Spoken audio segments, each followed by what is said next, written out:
Tapi menarik, Ustaz. Gitu. Tapi ini menarik banget. Jadi sebenarnya yang salah tuh siapa atau yang benar tuh siapa, Ustaz? Dalam riwayat yang sahih juga Aisyah mengatakan, wahai para wanita, kalau seandainya kalian mengetahui besarnya hak suami kalian, maka kalian akan mengambil debu telapak kakinya yang kalian letakkan di pipi kalian. Masya Allah. Di saking besar. Kalau si istrinya menawar boleh, Ustaz? Misalkan saya lagi capek nih, suami, boleh nggak besok aja? Itu boleh nggak, Ustaz? Kalau seandainya boleh sujud ini, Nabi nggak jelaskan ruku, nggak berikan contoh, tidak, nggak berikan contoh yang lain. Tapi kalau boleh sujud kepada selain Allah, saya akan suruh istri sujud pada suaminya. Diskusi, dialog seputar keluarga Islami. Kemarin kita udah bahas apa aja, Ron? Dari pertama itu. Pertama apa kemarin? Kemarin itu dari ta'aruf, najor, pernikahan, perceraian, poligami itu yang paling ramai kemarin tuh. Poligami. Tuh yang kemarin nonton tuh pada ketawa-tawa tuh. Itu gimana mereka ya sama istrinya? Jangan nanya mereka, tanya Ana dong. Ana yang bahas soalnya. Gimana, aman ya? Aman. Insya Allah aman. Itu kan bagian dari sunnah kita. Ini sekarang kita mau cari topik yang beda lagi nih, tapi tetap dalam rumah tangga gitu. Oh gitu. Jadi beberapa pekan lalu itu Ana nonton ada video cuplikan gitu.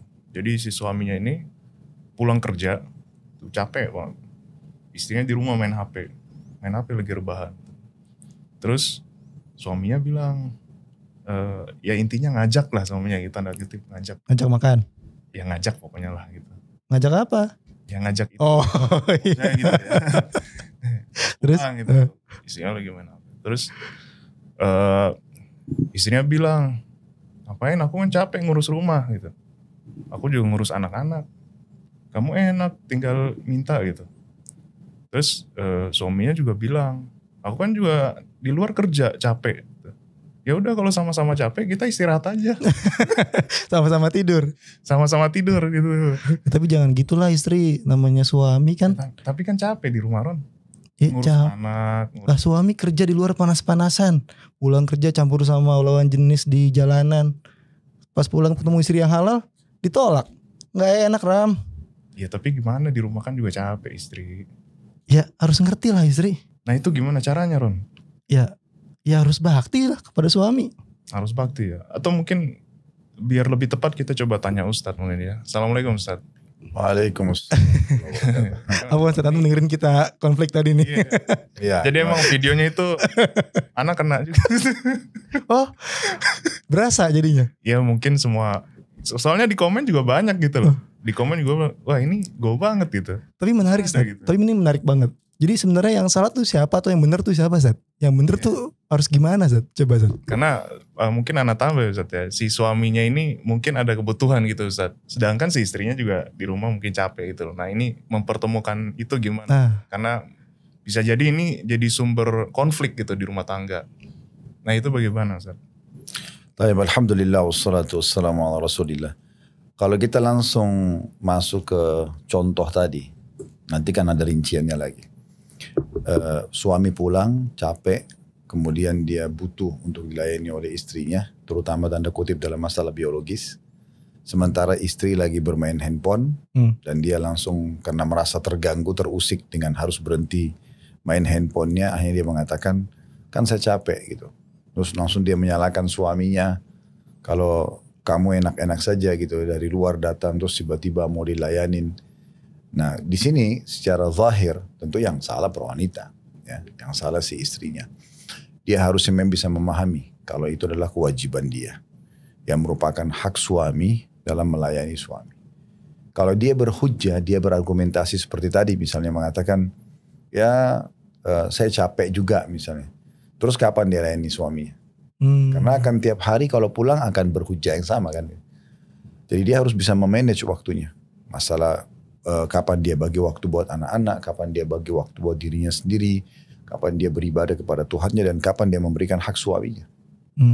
Karena Ibnu Taimiyah rahimahullah mengatakan, walaysa 'alal mar'ati ba'da haqqillahi wa rasulih aujabu min haqqi zauj. Tidak ada lagi yang paling wajib bagi seorang wanita muslimah setelah hak Allah dan Rasulnya yang dia harus jalankan itu dibandingkan dengan hak suaminya. Dan dalam sebuah riwayat yang sahih kata Nabi SAW, awal yang akan dihisap bagi seorang wanita pada hari kiamat adalah hubungannya dengan Tuhannya dan hubungannya dengan suaminya. Jadi memang ini harus diperhatikan baik-baik. Ya, jadi masalah kebanyakan wanita digoda oleh syaitan memang dia justru menyepelekan masalah itu. Mungkin dia lebih peduli dengan kebutuhan dia pribadi, kebutuhan anak-anaknya. Padahal dia lupa sebenarnya itu iya, tetapi nomor satu adalah suaminya. Dalam hak suami itu Ustaz, itu kira-kira ada penjelasannya nggak Ustaz di dalam dalil-dalil yang sahih Ustaz? Taib. Jadi kalau kita fokus ke bahasan ini penting memang dalam masalah rumah tangga. Contoh misalnya saya waktu pertama nikah, saya bahasakan ke istri begini. Saya sama kamu ini adalah ibaratnya pegawai di satu perusahaan. Perusahaan itu namanya rumah tangga. Pemiliknya adalah Allah. Kalau saya menjalankan tugas yang merupakan kewajiban saya, yang hak kamu, atau sebaliknya kamu juga menjalankan tugas kamu yang merupakan kewajiban, berarti itu adalah hak saya, maka otomatis kita akan mendapatkan gajinya. Nah, kalau dalam bahasa agama itu pahala. Oleh karena itu setiap suami istri harus bisa memahami mana yang merupakan kewajiban dia, yang akhirnya merupakan hak pasangannya, dan mana juga yang merupakan hak dia, yang merupakan kewajiban pasangannya. Kalau kita fokus sekarang ke masalah kewajiban istri, yaitu merupakan hak suami, ini memang poin yang paling dasar yang harus dibahas dalam masalah rumah tangga. Karena ini adalah hak yang paling tinggi. Sebelum menikah, si istri ini punya kewajiban berbakti sama kedua orang tuanya. Dan itu dinomor satukan. Ya dia harus santun, dia harus ramah, dia harus bakti. Makna bakti itu kan luas sekali. Dia berkhidmah, ya, kemudian dia mengalah. Itu semua masuk dalam masalah bakti. Dia mendahulukan orang tuanya. Dia tidak bertutur kata yang kasar misalnya. Nah setelah dia menikah, maka semua yang merupakan tadi skala prioritas buat kedua orang tua itu pindah ke suaminya. Jadi makna kalimat bakti sepenuhnya ini pindah ke suami.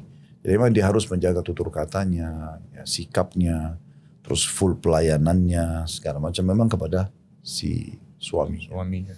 Jadi pada saat orang tua atau si wali perempuan ini mengatakan saya nikahkan kamu sama anak perempuan saya Fulana binti Fulana dengan mas kawin ini, sama dengan si ayah mengatakan begini, ini anak perempuan saya dulu saya yang nafkahi, saya yang kasih makan, kasih minum, kasih perlindungan, pendidikan, segala macam ya.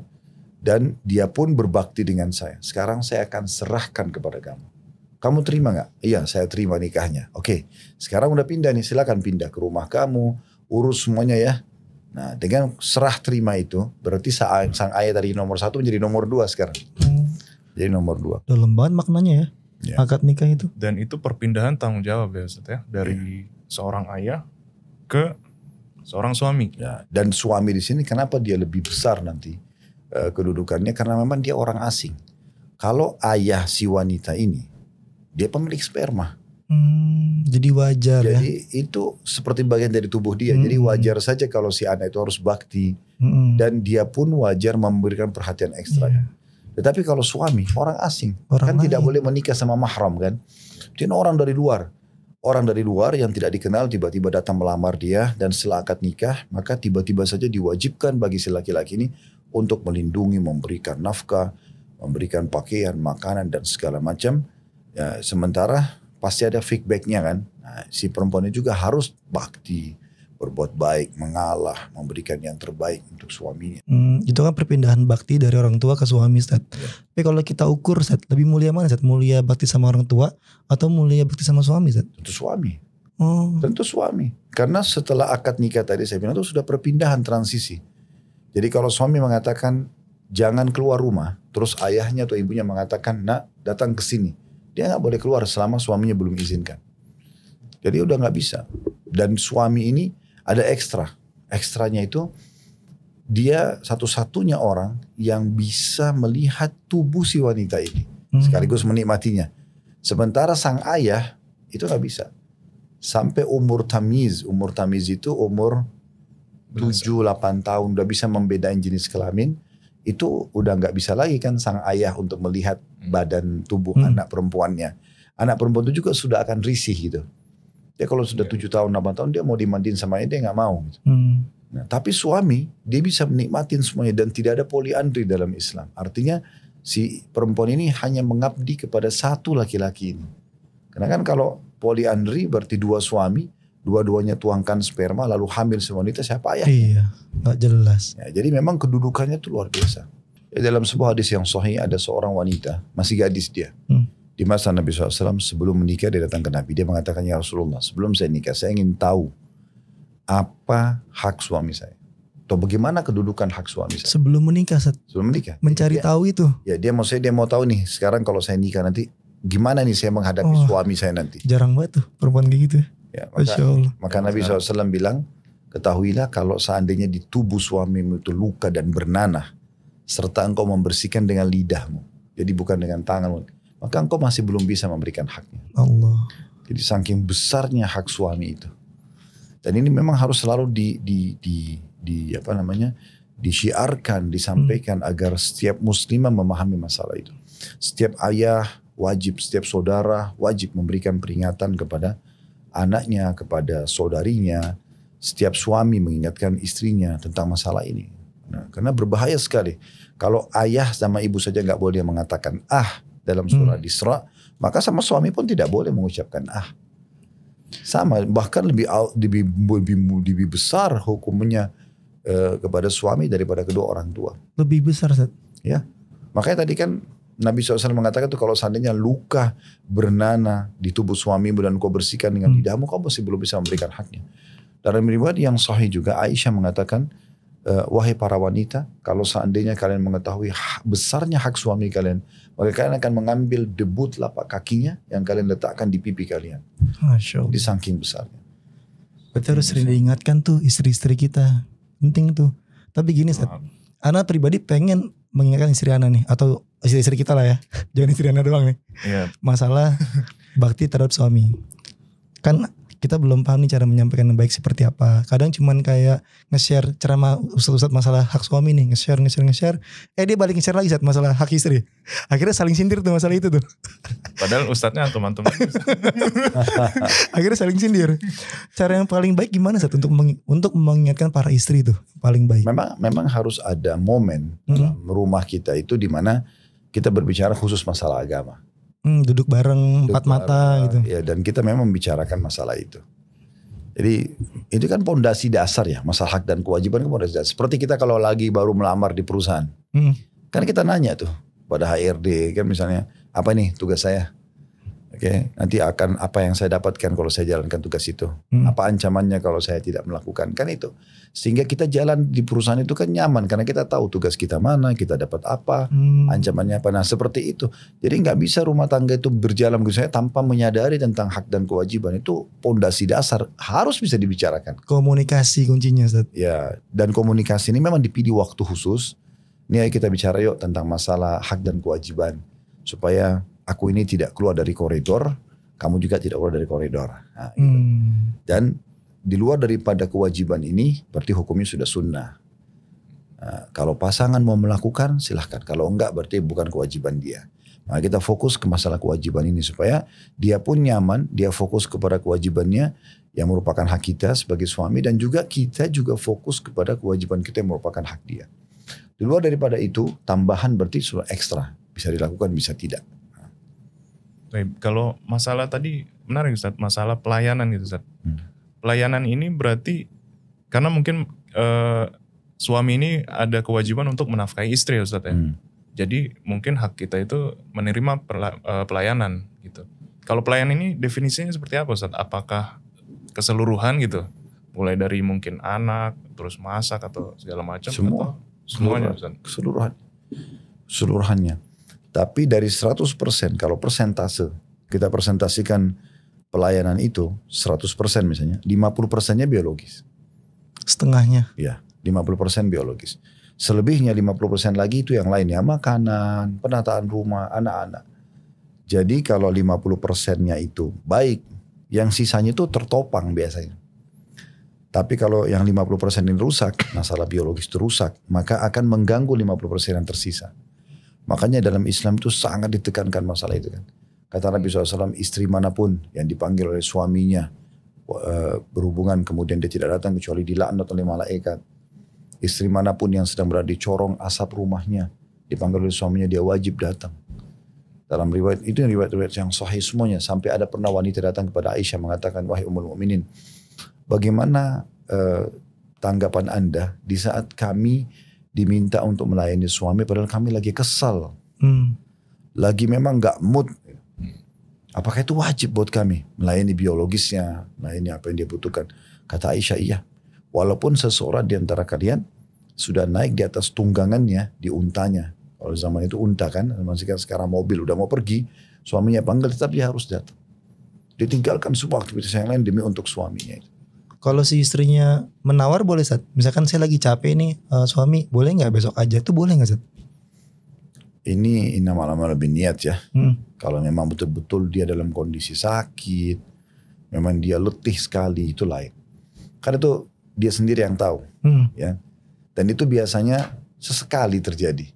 Tapi kalau rutin terjadi penolakan, rutin terjadi pembengkalian kewajiban ini berarti bukan masalah masalah negosiasinya, tapi masalahnya memang dia tidak mau menjalankan kewajibannya. Dan ini bisa masuk dalam bab nusyul. Yang Allah sebutkan dalam surah An-Nisa, wallati takhafuna nusyudahunna fa'iduhun. Para wanita yang kalian khawatirkan nusyud itu pembangkangan. Tidak mau jalankan kewajibannya. Ya. Maka fa'iduhun, ingatkan mereka. Kalau mereka nolak juga, ya, wahjuruhunna fil madaji', boikot mereka di ranjang. Kalau mereka masih nolak, wadribuhun, pukul mereka.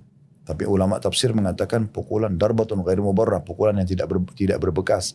Kata dalam hadis kata Nabi SAW tidak boleh memukul wajah, gitu kan, tidak boleh menjelek-jelekkan. Tapi dia menggunakan bahasa-bahasa yang sebagian ulama mengatakan pukulan itu dengan kayu siwak atau dengan jari telunjuk. Kalau sudah sampai pada tingkat pembangkakan yang sangat tinggi. Lalu Allah bilang di penutupan ayatnya, wa inna ta'nakum fala tabghu 'alaihinna sabila. Tapi kalau mereka sudah patuh pada kalian, jangan kalian sengaja mencari-cari lagi kesalahannya. Nah, tapi ini bisa masuk ke bab nyusyun. Kalau dia selalu menolak, selalu membangkang, selalu membantah, lalu dia hidup untuk siapa kalau bukan untuk suaminya? Toh dia hanya disuruh berkhidmat dengan satu orang ini. Bahkan orang ini mengalahkan kedudukan ayahnya. Udah dia fokus kepada suaminya. Selebihnya tambahan ke anaknya, ke rumahnya. Itu sudah cukup untuk memberikan dia tiket ke surga. Dapat tiket surga Ustaz? Iya. Bakti sama suami. Kan begitu kata Nabi SAW. Ayyamam ber'atin salat khamsaha. Istri manapun yang menjaga salat 5 waktu. Gak disebutin salat sunnah. Wasamat syahraha.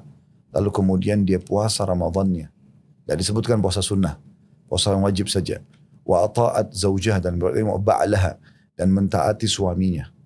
Qila laha udkhilil jannata min abwabin syi'ti. Kau boleh masuk dari 8 pintu surga, yang mana kau mau? Yang mana kau mau? Pada saat dia meninggal ya. Jadi itu luar biasa sebenarnya. Jadi cuma di 3 hal ini dia fokus. Jadi kedudukannya berarti sholatnya, sholat wajib yang merupakan Nabi sendiri menerimanya harus ke langit. Isra Mi'raj gitu kan. Kemudian puasa Ramadan setahun sekali dan ini kewajiban bagi semua muslim yang balik. Kemudian diikuti dengan taati suaminya. Maka 3 loh. Ya, cuma 3 itu. Jadi kedudukan suami itu luar biasa. Setelah puasa dan sholat datang suami. Iya. Enak banget Ram kayak gitu. Cuma 3 yang wajib-wajib. Tapi yang 3 ini 8 pintu surga dilakukan. Enggak juga. 3 mungkin. Makanya butuh pembekalan ilmu agama. Nah, tapi itu enak banget dapat keutamaan tersendiri para istri-istri itu. Nah kalau suami Ustaz gimana? Punya gak keutamaan yang serupa kayak gitu terhadap istrinya Ustaz? Itu nanti ada bahasan sendiri. Ada bahasan tersendiri. Ntar nih part 2 nih. Siap-siap. Jadi supaya tidak tumpah tindih kita fokus dulu ke. Buat suami-suami yang iri sabar. Ini kita bahas istri dulu. Tapi Ana boleh balik ke tadi Ustaz, masalah biologi Ustaz. Misalnya si istri ini misalnya capek Ustaz. Cuma memang harus melayani. Ketika melayani itu kayak anggaplah tidak ikhlas itu Ustaz. Maksudnya ya udahlah gitu. Oh, yang penting kewajiban selesai. Yang penting selesai gitu. Nah itu gimana Ustaz? Mirip dengan orang sholat tapi capek. Cuma ini kan kewajiban dia harus kerjakan. Kita kan tidak bisa bilang sholatnya gak sah. Selama dia penuhi syarat-syarat dan rukunnya. Udah dia layani suaminya semampu dia dapat pahalanya. Ya, gitu. Tapi kan yang harus difahami di sini. Kalau dia sifatnya sesekali, suaminya juga harus bisa beri pengertian kan. Maksudnya bisa mengerti, oh ternyata memang istri saya lagi capek misalnya, atau lagi sakit gitu kan. Karena juga dia tidak maksimal bisa melayani. Gitu. Tapi kalau ini terulang seringkali, ini berarti sudah permainan syaitan. Nah itu di balik ke ilustrasi video yang tadi Ana cerita yang pas awal gitu. Di kolom komentar itu ada yang komen, Ustaz. Saya itu sampai gak berani ngajak istri gitu. Gara-gara ditolak terus. Jadi dia sendiri udah gak berani ngajak. Jadi males itu, Ustaz. Sampai ada poin seperti itu gitu loh. Oke, sekarang gini aja, kita susun aja. Kira-kira apa aja sih yang merupakan hak suami yang akhirnya menjadi kewajiban istri. Ya. Supaya dia lebih sistematis. Yang pertama itu memang ketaatan dan mencari ridho. Itu kewajiban pertama istri yang merupakan hak suami. Jadi kita ini sebagai suami bisa kita minta dan tuntut itu. Karena itu hak melalui wahyu. Kecuali dalam maksiat itu, Ustaz ya. Ya, itu nanti ada pengecualian. Tapi ketaatan dan mencari ridho ini nomor satu kewajibannya. Sebelum yang lain-lain. Sebelum biologis tadi, sebelum semuanya. Karena Nabi SAW sudah mengatakan dalam hadis yang sahih, "Lau kuntu amiran ahadan yasjuda li ghairillah la amartu al-mar'ata tasjudu li zawjiha." Atau kama qala Nabi SAW. Kalau seandainya boleh aku perintahkan seseorang sujud kepada selain Allah, aku akan suruh istri sujud kepada suaminya. Jadi perbuatan yang paling tinggi, puncak penghinaan seorang hamba kepada Tuhannya itu pada saat sujud. Karena dia meletakkan kepala yang mulia di tanah. Disitulah puncak kemuliaan yang luar biasa gitu. Memuliakan Allah subhanahu wa ta'ala. Dan itu puncak penghinaan seorang hamba di hadapan Tuhannya. Makanya kata Nabi SAW, akrabu abdun ilallahi wa huwa sajid. Paling dekatnya seorang hamba pada Tuhannya pada saat dia sedang sujud. Nah Nabi SAW datangkan perumpamaan itu. Sujud yang merupakan paling dekatnya seorang hamba sama Tuhannya. Dan ini bentuk penghinaan full seorang hamba kepada Tuhannya. Maka Nabi berikan contoh itu. Kalau seandainya boleh sujud ini. Nabi nggak jelaskan ruku, nggak berikan contoh i'tidal, nggak berikan contoh yang lain.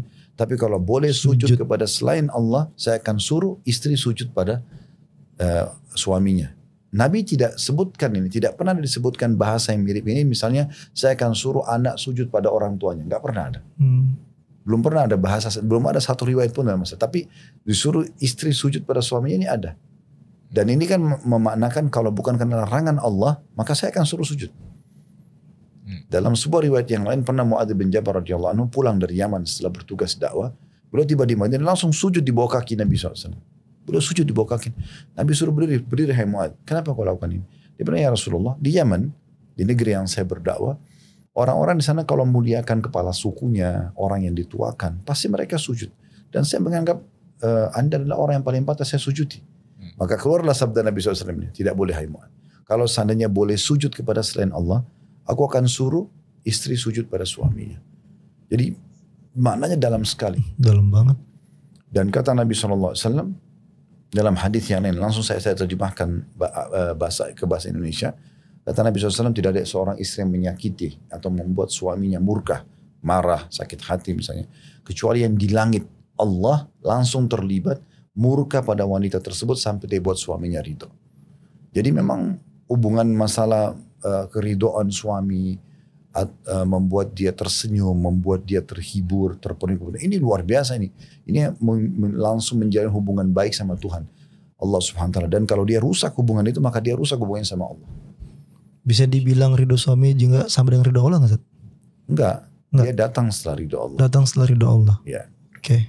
Makanya tadi saya bilang Ibnu Taimiyah mengatakan tidak ada hal yang lebih wajib bagi seorang wanita ya setelah hak Allah dan Rasulnya dibandingkan hak suaminya. Jadi memang luar biasa dalam sekali itu. Dia harus cari keridhaan itu. Dan dalam hadis yang lain juga kata Nabi SAW, sehingga saya riwayat Imam Ahmad hadis ini, tidak ada wanita yang meninggal dunia, kemudian suaminya ridho. Ridho itu kayak merasa kehilangan. Karena selama hidup dia berkhidmat, dia betul-betul loyalitas terhadap kepada suaminya, kecuali pasti akan dimasukkan ke dalam surga. Masya Allah. Jadi apa itu kuncinya di suaminya. Jadi untuk istri kalau sudah menikah, tidak lagi dikatakan ridho orang tuanya akan menjadi penyebab ridho surganya atau masuk surganya, tapi ke suami. Ya. Jadi memang ini kedudukannya luar biasa. Maka oleh karena itu setiap wanita wajib memahami masalah ini, betul-betul, dan setiap orang tua mengingatkan anak perempuannya. Kunci surganya istri di suami. Ya. Dan ini poin pertama. Ini masalah keridhaan dan taat. Keridhaan dan taat. Ketaatan yang penting di sini adalah, tapi tadi Rama singgung, ya, ada pengecualian. Karena kata Nabi SAW, la ta'ata li makhlukin fi ma'siyati khaliq. Tidak boleh ada ketaatan pada makhluk. Di sini istri pada suaminya, anak pada orang tuanya misalnya, bawaan pada atasannya, masyarakat pada pemimpinnya misalnya. Tidak ada ketaatan kepada makhluk yang berbuat maksiat pada Sang Pencipta. Dalam riwayat lain, la ta'ata illa fi ma'ruf. Tidak ada ketaatan kecuali pada hal yang dibolehkan. Nah, selama suami itu ngajak sesuatu yang tidak ada bau haram dalam agama, tidak dilarang. Kayak misalnya, tolong temanin saya di sini, ayo kita jalan sama-sama ke sana, ayo layani ini, ayo gini dan gitu. Maka itu wajib bagi dia. Wajib nurut. Jadi memang ini mencari keridhaan. Dan di sini memang sang istri harusnya memahami ini perintah Allah dan Rasulnya. Dia tidak ada lagi suaminya, tapi dia lihat perintah Allah dan Rasulnya. Banyak kan dalam agama itu, kayak kita bangun sholat malam, kayak kita pergi berjihad. Itu kan semua butuh pengorbanan yang besar. Kalau kita faham itu adalah perintah Allah dan Rasul dan kita kejar keutamaannya, maka akan mudah untuk dikerjakan. Ini nih poin pertama, gitu kan, yang merupakan kewajiban istri, yang merupakan hak suami. Kemudian yang kedua, ini masalah tadi, masalah biologis itu. Jadi setelah keridhaan itu adalah masalah biologis. Jadi kita ini laki-laki memang Allah karunia sperma. Sperma itu ada kandungan zat panas, ada api. Yang memang dia itu panas. Dia kalau tidak terlampiaskan, kuasa Allah sebentar. Karena kan di situ bibit manusia. Jadi dia harus dituangkan supaya akhirnya manusia itu ada regenerasi kan.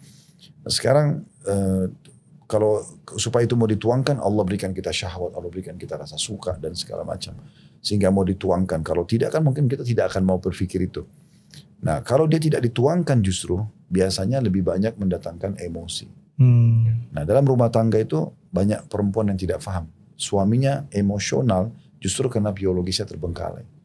Tapi kalau biologisnya terpenuhi, tadi yang saya bilang sebenarnya dari 100% pelayanan itu 50% itu adalah biologis. Kapan dia bisa memenuhi itu, maka pasti hati suaminya lunak. Setuju, Zat. Lancar-lancar aja pasti semuanya. Ya Ram. Dan ini mungkin berbeda, mungkin anak nyebrang sedikit. Biologi suami ini sama istri berbeda Ustaz ya? Oh beda sekali. Itu sudah jelaskan panjang lebar oleh para ulama. Perempuan tidak punya apa-apa kecuali sel telur. Dan ini terjadi juga pada hewan, bukan cuma manusia. Mereka itu walaupun tidak terjadi interaksi biologis, mereka gak ada masalah. Kalau laki-laki gak bisa. Makanya santai aja dia. Main handphone pulang kerja gitu tadi. Ya. Kita yang gemeter. Iya. Dan memang terlalu banyak hadits berhubungan dengan masalah itu. Terlalu banyak. Bahkan saking pentingnya masalah biologis itu sampai Aisyah mengatakan dalam hadis Bukhari Muslim, Rasulullah SAW kalau menemukan kami sedang haid, berhalangan, dan beliau ingin menggauli kami. Berarti dalam kondisi beliau poligami ya, punya beberapa orang istri, tapi tetap aja wanita istri beliau yang sedang haid beliau gauli. Jadi saking luar biasanya pengaruh sperma itu kan, sampai tetap ada kebutuhan walaupun istri itu sedang haid. Jadi kata Aisyah menggambarkan, kami kalau sedang berhalangan atau sedang haid dan Rasulullah SAW ingin menggauli kami, maka beliau menyuruh kami mengencangkan kain di tempat keluar darah, kemudian beliau menggauli kami. Karena istimta atau menikmati istri itu dibolehkan dalam keadaan apapun, gitu kan? Dalam dengan gaya apapun kalau bahasa kita, kecuali dua hal yang dilarang: meletakkan kemaluan di kemaluan pada saat haid atau nifas, dan memasukkan kemaluan laki-laki ke dubur wanita. Selain daripada ini tidak ada masalah. Contoh misalnya onani haram kalau laki-laki kerjakan sendiri, tapi di saat istri yang lakukan tidak haram. Misal contoh, jadi dia bisa istimta, dia bisa menikmati itu. Jadi saking besarnya pengaruh sperma sampai seperti itu. Dan Nabi SAW pernah mengingatkan juga para sahabat. Satu waktu Nabi SAW lagi jalan dengan para sahabat, tiba-tiba beliau mampir di rumahnya, lalu kemudian beliau biologis. Dan beliau keluar dalam kondisi sudah mandi.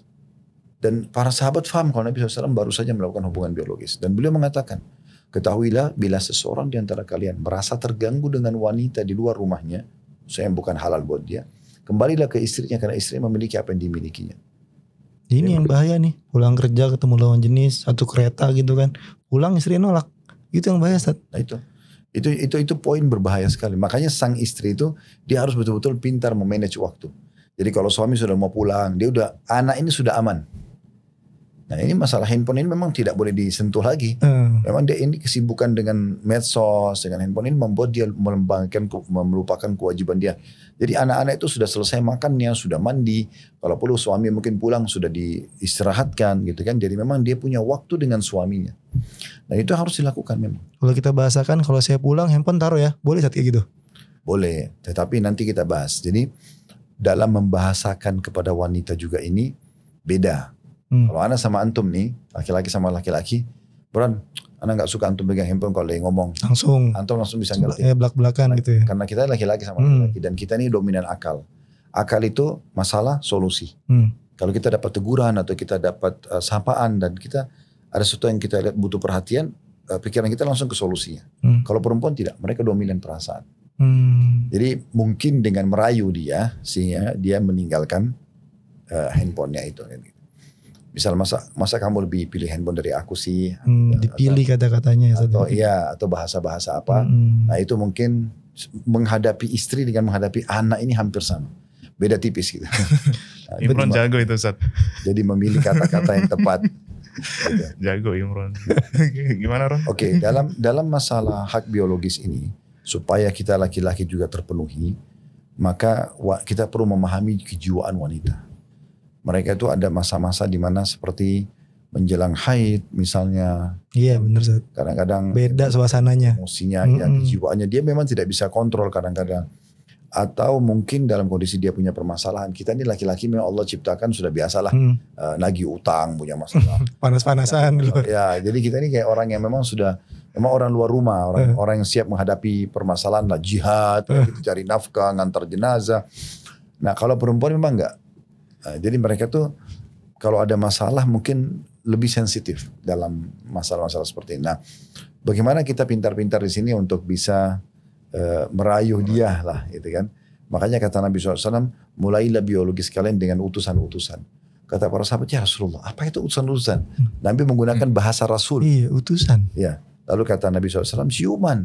Oh. Ya, jadi dicium, dirayu, dielus gitu kan. Yang romantis. Diajak makan sama-sama, diberikan hadiah. Nah sehingga dia terbelilah si tanda kutip dan kemudian terjadilah interaksi. Nah biasanya ini contoh, ini sebagai contoh saya. Di hewan-hewan itu kan biasanya ada jenis hewan jantan dia mengeluarkan suara tertentu. Oh iya, saya tahu. Atau ayam biasa ya ada kepakan sayap. Iya. Dan tentu itu sebenarnya itu seperti itu bahasanya. Kalau kita kan manusia berbeda. Cerminan seperti itu lah ya. Ya maksudnya ada upaya dari sang jantan ini memikat si betinanya. Gitu. Mungkin contoh saja ya. Banyak juga ikhwah kita ini yang tidak paham masalah ini. Mereka pulang kerja betul memang capek. Tapi kan antum kena asap di luar rumah, antum berantakan lah penampilannya, badannya bau. Tiba-tiba lihat istri yang sudah cantik, udah mandi, langsung mau dijama aja. Kan kita bisa bayangkan bagaimana kalau istri kita yang sedang mau biologis, sementara dia masih bau masakan, bajunya masih kotor, kan tidak pantas. Jadi yang masuk akal juga, kita masuk rumah, mungkin yang paling bagus tuh kita mandi dulu, fresh, pakai parfum, pakai baju yang bagus, duduk ngobrol, dengarin dulu lah mungkin 15 menit setengah jam problem dia selama 8 jam kita tinggal apa aja sih. Dia buat apa saya tadi. Jadi dia tuh merasa kita hadir dalam hidupnya. Nah setelah itu baru kita bisa masuk ke interaksi biologis. Dibeli dulu berarti ya. Jangan langsung minta hak jor-joran gitu. Dipikat dulu dengan kata-kata yang romantis. Gimana? Jangan buka di sini. Nah itu yang kedua itu. Jadi itu masalah biologis. Dan ini Pak suami istri wajib merenungi hadis Nabi SAW. Waktu sahabat-sahabat miskin datang dan mereka mengatakan, ya Rasulullah, sahabat-sahabat kaya kami mengalahkan pahala kami. Karena kami sholat, mereka sholat, kami puasa, mereka puasa, tapi mereka mengalahkan kami dari sedekah harta mereka. Ajarkan kami amalannya, kami bisa menyamai sedekah mereka. Kata Nabi SAW, Allah memberikan kalian banyak sekali sumber pahala. Lalu Nabi rincikanlah, tapi diantaranya kata Nabi SAW, di kemaluan kalian ada sedekah. Nabi sebutin kemaluan karena orang miskin ini, di masa itu mereka menikah mudah. Ya, mereka menikah sama orang yang sepadan, sekufu, udah menikah walaupun mereka sama-sama tidak mampu. Jadi interaksi biologis kalau sudah suami istri gratis kan gitu. Mereka bukan kayak pelacur harus bayar segala macam. Maka Nabi SAW bilang di kemaluan kalian ada sedekah yang besar. Maksudnya besar sekali dibandingkan setara dengan sedekahnya orang-orang kaya itu. Sahabat faham, lalu mereka mengatakan, ya Rasulullah, apakah kami menggauli istri kami, dapat kenikmatan kami, dapat pahala juga? Kata Nabi SAW, kalau kalian letakkan pada yang haram dapat dosa gak? Kalau zina. Anda tanya. Dan, tapi sahabat sudah gak jawab lagi karena sahabat sudah faham. Ya. Kata Nabi SAW, begitu juga kalau kalian letakkan pada yang halal. Jadi suami istri itu harus faham setiap interaksi biologis. Berarti dia dapat pahala besar setara dengan besarnya dosa zina kalau didosa. Karena kan Nabi SAW memberikan gambaran kalau dia letakkan pada yang haram, zina dosa besar nggak? Dosa. Nah kalau dia yang halal, pahalanya besar loh. Oh ini kalau pada paham, pada semangat nih untuk Harusnya begitu. iya, besar pahalanya dong. Ya memang begitu. Harus dibahasakan. Kan setiap ibadah itu supaya kita termotivasi untuk mengerjakan, kita harus cari tahu janji Allah. Tahu ilmunya dulu ya Ustaz. Ya, jadi kayak misalnya kita ingin rajin sholat malam. Ya, sebelum sholat malam baca dulu keutamaan sholat malam itu. Jadi kita tahu apa yang kita dapatkan kalau sholat malam. Sebelum baca Quran, baca dulu keutamaan baca Quran itu supaya kita termotivasi mau baca Quran. Sebelum sedekah, sebelum haji dan umroh, sebelum apa saja baca keutamaannya 5-10 menit kita akan tahu, oh saya dapat ini ternyata. Termasuk orang jihad, berperang, menumpahkan darah. Kan apa yang membuat orang berani untuk menumpahkan darahnya? Karena dia tahu, oh saya dapat ini loh. Misalnya. Nah seperti itu. Sama dengan biologis itu. Kalau enggak orang bermalas-malasan. Ada banyak di pengajian itu seringkali ibu ummahat kita mengirimkan pertanyaan via kertas. Ustaz, bagaimana saya harus bersikap? Seperti tadi kalau misalnya suami gak dilayani. Ada banyak juga istri yang mengeluh sama. Suaminya gak layani. Dia sudah dandan, dia sudah rapi, dia sudah coba segala macam, tapi suaminya memang gak mau sentuh dia. Misal, kan jadi masalah. Sampai pernah ada kasus si istri ini sengaja menaruh obat perangsang di minuman suaminya supaya suaminya mau menggauli dia. Jadi memang ini masalah permainan syaitan. Tadi saya bilang kalau rusak biologis itu, rumah tangga 50% sudah rusak. Makanya kata Nabi SAW dalam hadis sahih, iblis itu punya singgasana di lautan. Dan dia ingin menyaingi Allah karena singgasana Allah kan di atas air. Allah mengatakan wa kana arsyu 'alal ma'. Singgasana Allah di atas air. Tapi kata Nabi SAW, iblis tidak akan pernah menyaingi Allah. Dan setiap hari anak cucunya melaporkan, saya baru membuat orang membunuh, saya baru membuat orang mencuri. Bagi iblis yang gak biasa. Sampai ada yang mengatakan, saya baru menceraikan suami istri. Maka kata si iblis, kamu jagoannya. Bagaimana cara menceraikan suami istri? Nanamkan bibit-bibit kebencian. Bermula di situ bibit paling pertama adalah kalau bertengkar mereka tidak biologis. Karena kapan mereka biologis cair tuh masalahnya. Oh, oke. Biologisnya harus tidak. Jadi ngambekan sedikit aja 2 hari 1 minggu gak biologis. 2 hari 1 minggu kayak ini, kenal tuh. Ini kehilangan pahala dan sangat membuka pintu-pintu syaitan nih. Makanya tidak boleh rusak biologis itu. Nah semua yang berhubungan dengan masalah yang bisa membangun, mengembangkan, memperindah biologis itu wajib dilakukan. Kayak tutur kata gitu kan. Pokoknya semua cinta, rindu, apalah kekasih itu tuangkan semua kepada pasangan. Gombal-gombalnya pelajarin lagi tuh. Supaya nanti kalau dia pun digombal oleh orang lain tidak mempan. Benar Ustaz. Saya udah dibuat, suami saya sudah sering bilang kok. Gitu kan. Jadi berasa paling cantik sedunia ya Ustaz. Ya. Terus berpenampilan yang menarik bagi dia kan gitu. Yang umum lah orang pakai baju kaos ketat, orang pakai celana dalam khusus gitu-gitu apa. Terus kemudian pakai parfum yang disukai oleh dia gitu kan. Itu semuanya hal-hal yang positif saja. Kalau dia sampai effort kayak gitu Ustaz, apakah ada tambahan pahala buat dia Ustaz? Ketika dia berusaha lebih maksimal lagi. Iya. Di ibadah itu kapan dia dikemas, kemasannya itu dan nilai pahalanya sendiri. Contoh misal, si A sama si B, dua-duanya mau sholat malam.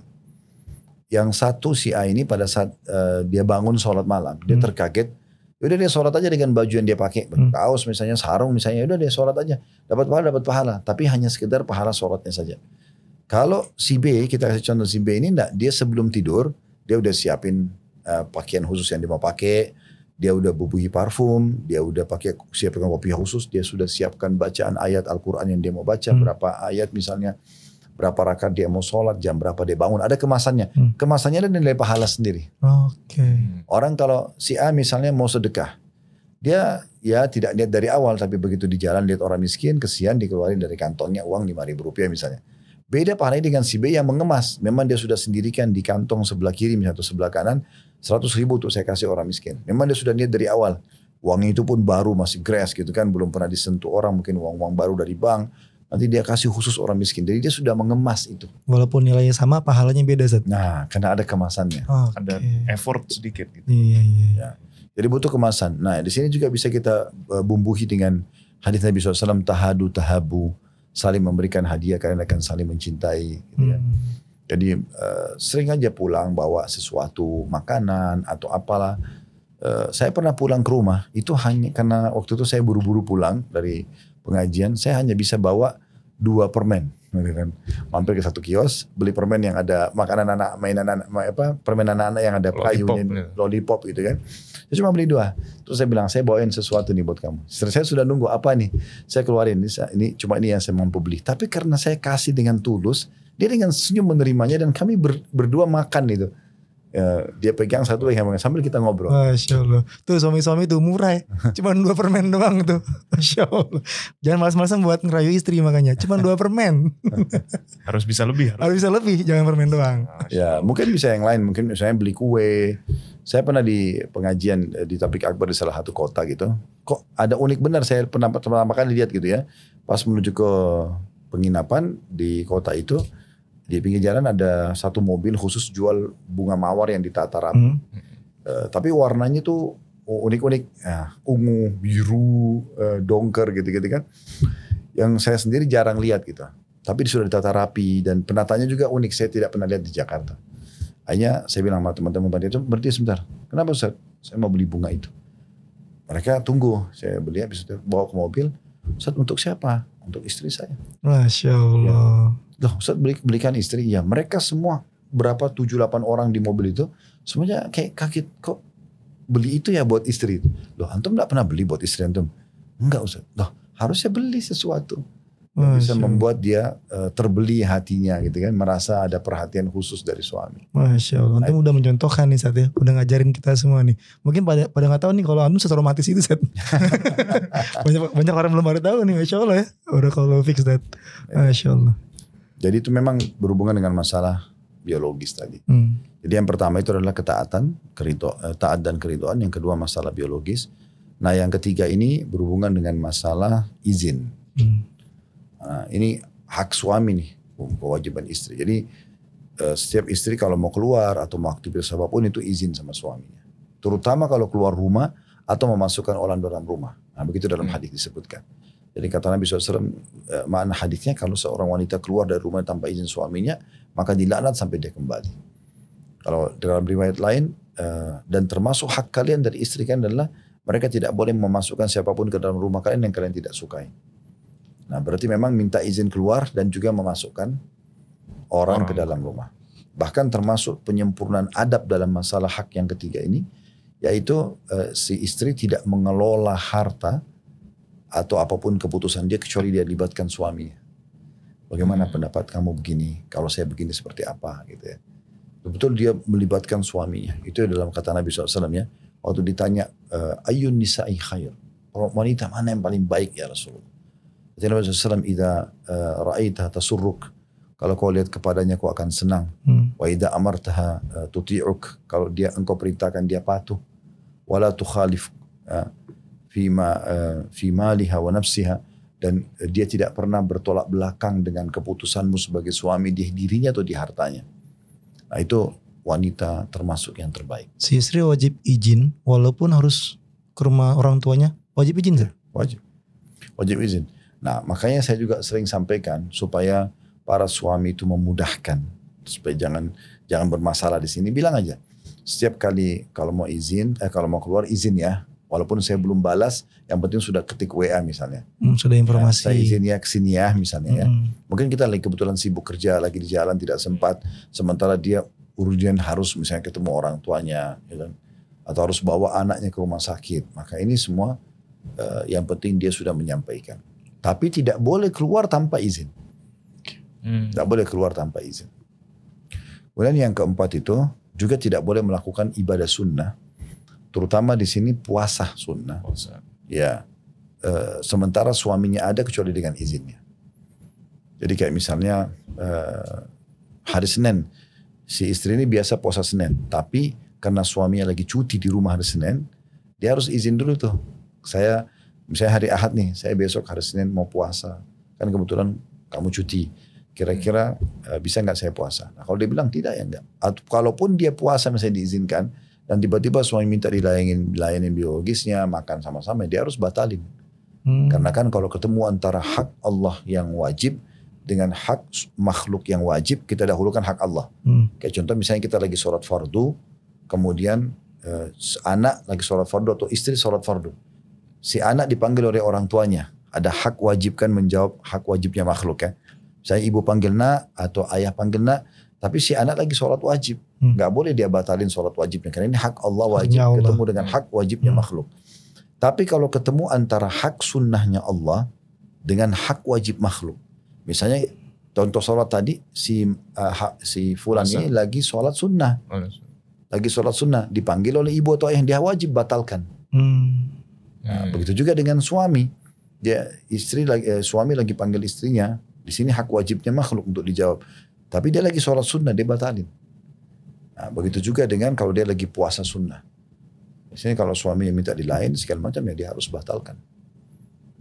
Masya Allah. Nah ini kurang lebih merupakan hak 4 poin yang merupakan saya simpulkan hak suami yang merupakan kewajiban istri. Jadi ada 4 Ron, coba diulang. A. Taat dan ridho. B. Biologis. C. Apa tadi? Izin. Yang D.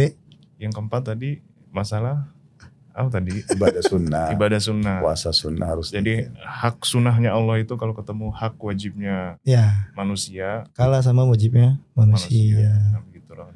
Jadi intinya ini harus disampaikan, bukan disampaikan ya Ustaz ya.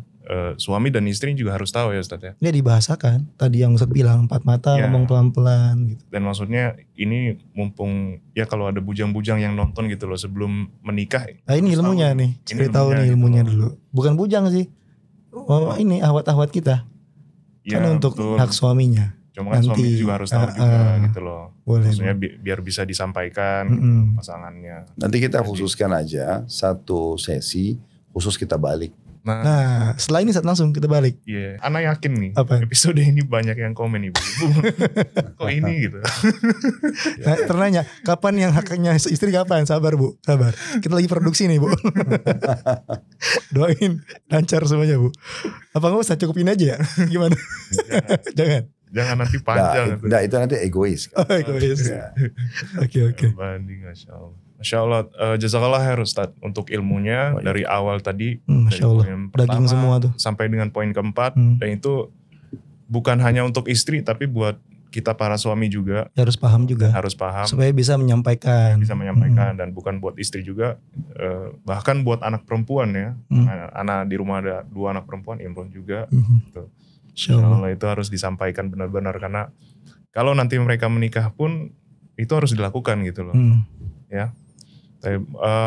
Insya Allah cukup sampai sini Ustadz. Dan teman-teman yang menyaksikan program ini, kita akan ketemu lagi di episode berikutnya ya. Yang ditunggu sama ibu-ibu nanti. Tungguin aja ya Bu. Tapi insya Allah kita akan ketemu lagi di program kita, diskusi. Dialog seputar keluarga Islami. Diskusi, dialog seputar keluarga Islami.